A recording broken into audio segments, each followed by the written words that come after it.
Хайырлы кеш барлықтарыңызға, ассалаумағалейкум. Мен каналыма тіркеліп, лайк басып, қолдап отырамыз. Сонымен кеттік, бүгін тағы қазақ тарихы. Қазақ хандығы құрылған кезден бастап ең алғашқы қарсыластары олардың осы қазақ даласынан шыққан, яғни Дешті Қыпшақтан шыққан шайбанилықтар болатын. Мен бұл туралы бұның алдында талай видеолар түсірген болатынмын тарих жөнінде, яғни шайбанилықтармен арада болған дипломатиялық қарым-қатынастар және әскери қақтығыстар жөнінде көптеген менің жазбаларым бар осы каналымның ішінде. Бүгін тағы да кезекті шайбанилықтар мен қазақ хандығының арасындағы қақтығыс. Бұл 1513 жыл болған, яғни қазақтың ханы Қасымның тұсында қазақтар Түркістан мен Ташкентке жорық жасаған болатын. Енді әріректен бастайтын болсақ, бірінші Шайбани хан қазақ хандығына 1509-1510 жылдар жорық жасайды. Оның басты мақсаты қазақтарды әлсірету және Дешті Қыпшақтағы шайбанилықтардың позициясын нығайту болатын. Сонымен 1509 жылдың бұл жорық, шайбанилықтардың жорығы 1509 жылдың қаңтар айында болған болатын. Ол кезде шайбанилықтар жаңағы діни кісілерге сүйенеді, соларға арқа сүйеді. Сонымен жаңағы қазақтарға қарсы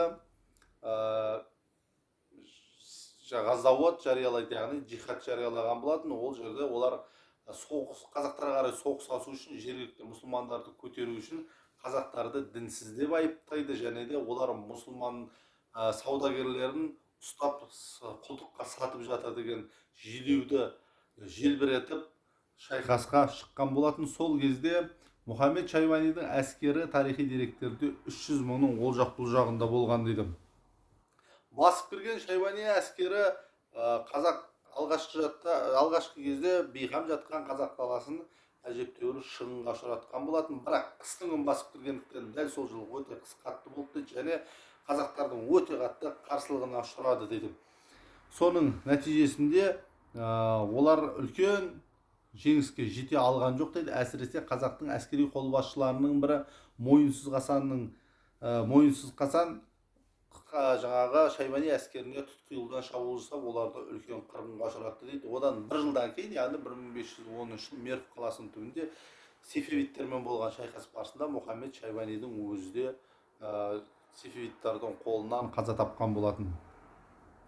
Енді тағы да бір мәуереннахрды билеп отырған Әмір Темірдің ұрпағы Захириддин Мұхаммед Бабыр шайбанилықтармен қырғын шайқас жүргізеді. Себебі мына Дешті Қыпшақта туылған, Дешті Қыпшақта өскен, тағы да көшпелі өзбек атанып кеткен осы шайбанилықтар Дешті Қыпшақ даласында жаңадан құрылған қазақ хандығымен бастары піспейді, олар ақырындап мәуереннахрға қарай ығысқан болатын. Ал бұл кезде мәуереннахрда Әмір Темірдің ұрпақтары билік етіп тұрған болатын.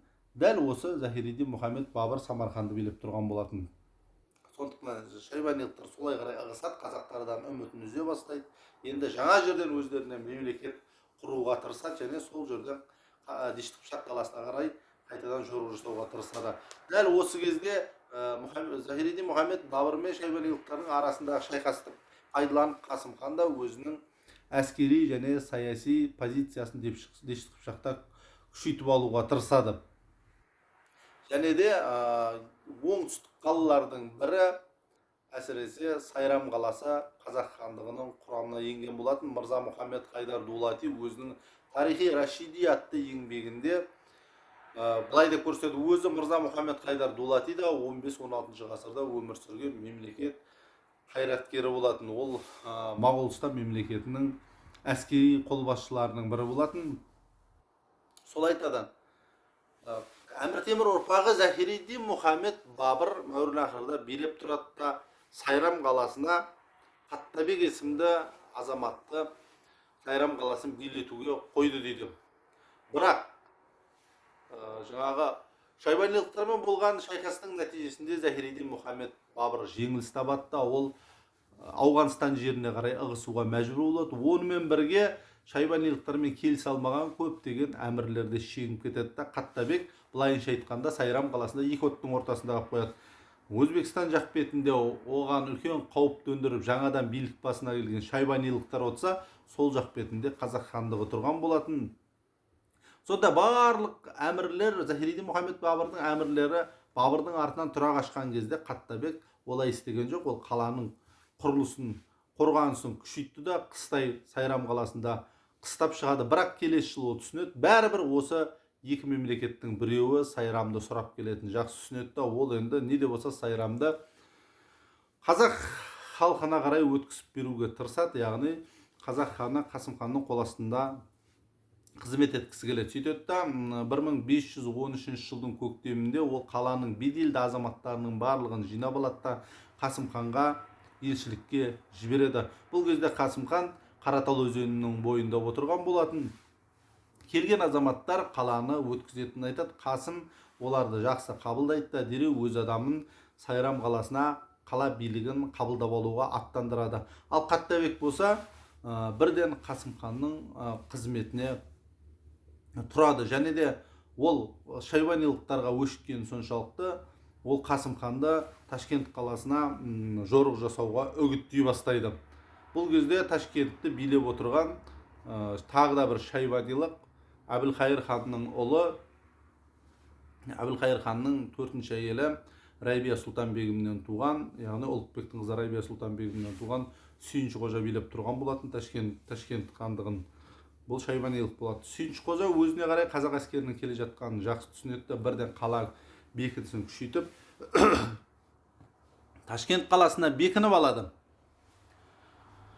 Бұл ал Қасым хан әскері болса Ташкенттің түбіне келеді. Бұл жөнінде тағы да орта ғасырлық тарихшы Қасым ханның да осы Сүйінші қожаның да замандасы болған Мырза Мұхаммед Қайдар өзінің еңбегінде келесідей деп көрсетеді. Яғни Қасым хан әскерімен Ташкент түбіне келді да бір түн Ташкенттің түбінде тұрды да дейді. Ташкент қаласына шабуыл жасамай, бірақ айналасының барлығын быт-шыт қылып тонап, тұтқынға адамдар алып, барлығын айдап Сайрамға қарай кетіп қалды дейді. Осы Мұхаммед Қайдар Дулатидің айтуы бойынша Моғолдардың ханы Сұлтан Сайд та Қасым ханның Ташкентке жорық жасағанын естіп апыр-топыр оған қосылу мақсатында өз әскерін алып жолға шықты дейді. Бірақ Ферғана мен Ташкент арасындағы кендерлік асуына келген кезінде Қасым ханның қазақ әскерімен Ташкент түбіне шегініп кеткенін естиді. Өзі жалғыз өзі Ташкентке шабуылдауға күші жетпегендіктен ол да кейін қарай қайтуға мәжбүр болады. Сөйтеді да 1513 жылдың аяғына қарай Шу өзенінің бойында отқан Қасым ханға келіп, оны қайтадан шайбанилықтарға қарсы шабуылға жасауға Сайд хан үгіттей бастайды. Бірақ Қасым сабырлы түрде, аса сыпайы түрде бұл шабуылдан бас тартты дейді. Енді бұл оқиға туралы түрлі версиялар бар. Орта ғасырлық ғалымдардың және кейінгі ғалымдардың арасында бұл оқиға туралы тайталас өте көп. Солардың сол заманда өмір сүрген тағы да бар тарихшылардың бірі Абдаллах Балхи өзінің Забдат Алясаратты еңбегінде келесідей деп айтады. Яғни Қасым ханның әскерінде қазақтардан бөлек маңғыттар да болды дейді. Олар Түркістан мен Ташкентке шабуыл жасады дейді. Сонда Қасым хан әскері қарусыз көптеген халықтарды қырғынға ұшыратты деп жазады. Соған қарсы Ташкенттің билеушісі Сүйінші қожа хан өз әскерімен шықты. Ташкент түбінде үлкен шайқас болып, шайқастың нәтижесінде шайбанилықтар жеңіске жетіп, Қасым хан быт-шыт болып жеңілді дейді. Сол жерде дейді, атынан құлап қалды дейді, сол шайқастың барысында дейді. Бірақ шайбанилық әскерлер аттан құлап жатқан адамның Қасым хан екенін білген жоқ дейді. Сөйтіп Қасым хан жараланып кейін қарай шегінуге мәжбүр болды дейді. Бірақ енді қарап отырсаңыздар, Абдаллах Балхи мен Абдаллах Балхидің әңгімесіне Мырза Мұхаммед Қайдар Дулатидің жазбасы қарама-қайшылық келеді. Бұл жерде Мырза Мұхаммед Қайдар Дулатидің еңбегінде ешқандай да Қасым ханның жеңіліп қалғандығы жөнінде жазба кездеспейді.